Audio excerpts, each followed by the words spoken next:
আসসালামু আলাইকুম everyone, welcome back to my channel. আজকে আমি আপনাদেরকে তৈরি করে দেখাবো একদম বিয়ে বাড়ির বাবুর্চিদের মতো পারফেক্ট ঝরঝরে জর্দার রেসিপি। কিভাবে ঘরেই তৈরি করে নিতে পারেন খুব সহজ উপায়ে। অনেক সময় দেখা যায় জর্দাটা বাসায় তৈরি করলে রাইসটা বেশি শক্ত হয়ে যায়, তা না হলে বেশি নরম থেকে যায়। তো আমি যেভাবে করছি যদি ওইভাবে করেন তাহলে ইনশাল্লাহ নিরাশ হবেন না। জর্দা তৈরি করতে প্রথমে আমি নিয়ে নিচ্ছি 500 গ্রাম চিনি গুঁড়া চাল। আপনারা চাইলে বাসমতি চালটা ব্যবহার করতে পারেন। এবার এই চালটাকে নর্মাল পানি দিয়ে খুব ভালো করে ধুয়ে নিতে হবে। এবার চুলায় একটা হাঁড়ি বসিয়ে পরিমাণ মতো পানি দিয়ে দিয়েছি। পানিটা একটু বেশি দিতে হবে। দিয়ে দিয়েছি 2 চা চামচ ফুড কালার, 2 চা চামচ সয়াবিন তেল। এবার এইগুলাকে একসাথে মিক্স করে নিব। এবার একটা বলক আসা পর্যন্ত অপেক্ষা করব। বলক আসার পরে এবার চালগুলো দিয়ে দিব। চালগুলো দিয়ে দেওয়ার পরে একটা চামচের সাহায্যে এগুলাকে নেড়ে চেড়ে দিতে হবে, তা না হলে দলা পেকে যেতে পারে।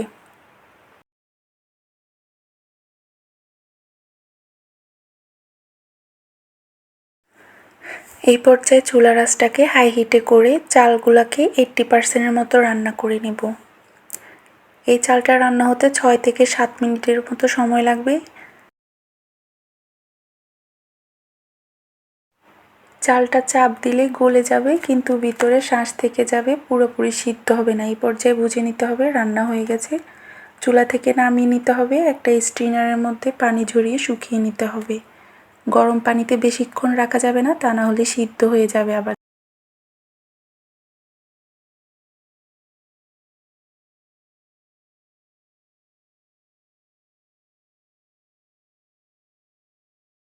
পানিগুলো ঝরিয়ে এবার বড় একটা ডিশের মধ্যে এগুলাকে ছড়িয়ে দিলাম, যাতে করে পানিগুলা পুরোপুরি শুকিয়ে যায়।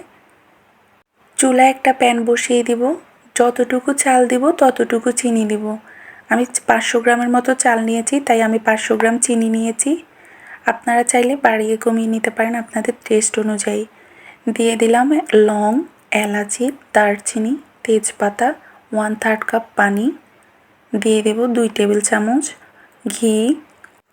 চেষ্টা করবেন ঘিটা ব্যবহার করার জন্য, তাহলে শাহি ফ্লেভারটা আসবে। এ পর্যায়ে দিয়ে দেব স্বাদ অনুযায়ী লবণ।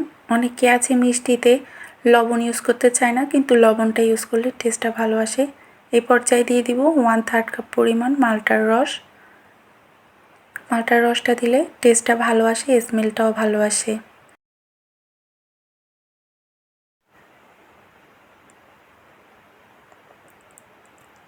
যখন দেখবেন চিনিগুলো সিদ্ধ হয়ে আসছে, তখন এই পর্যায়ে দিয়ে দিবেন আগে থেকে রান্না করে রাখা ভাতগুলো। ভাতগুলো দিয়ে দেওয়ার পরে সবগুলো মিশিয়ে নিতে হবে। মেশানো হয়ে গেলে এবার একটা ঢাকনা দিয়ে ঢেকে দিব। চুলার আঁচটাকে হাই হিট করে দিতে হবে। একটু পর পর ঢাকনাটা উল্টিয়ে এগুলোকে ভালো করে উল্টিয়ে পাল্টিয়ে দিতে হবে।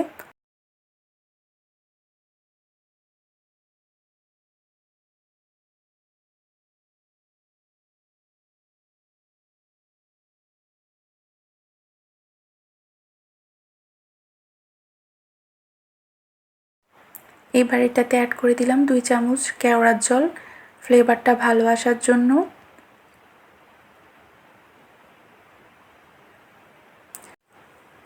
এই পর্যায়ে দিয়ে দিব মোরব্বা।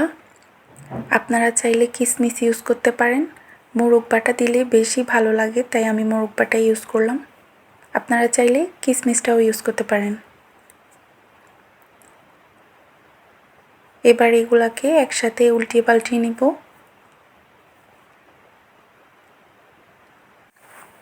আমার রান্নাটা হয়ে এসেছে, তাই এই পর্যায়ে আমি দিয়ে দিব 2 টেবিল চামচ ঘি। ঘিটা দেওয়ার কারণে স্মেলটা বেশ ভালো আসে। এই পর্যায়ে দিয়ে দেব স্বাদ অনুযায়ী কাঠবাদাম, পেস্তা বাদাম কুচি। আমি আমার পছন্দ মতো দিয়েছি, আপনারা আপনাদের পছন্দ অনুযায়ী বাড়িয়ে কমিয়ে নিতে পারেন। এই পর্যায়ে আমি মিষ্টিও অ্যাড করে দিয়েছি কিছুটা। এবার এগুলাকে সবগুলাকে একসাথে করে মিক্স করে নিলাম। এবার এটাকে নামিয়ে গরম গরম পরিবেশন করার পালা। এবার আমি ডেকোরেশনের জন্য বেশ কিছুটা বাদাম আবার এখানে উপর দিয়ে ছড়িয়ে দিলাম। এবার সবগুলা মিষ্টি আবার সাজিয়ে দিলাম। দেখতেই তো পাচ্ছেন মাশাআল্লাহ কি লোভনীয় কালার, ঝরঝরে হয়েছে।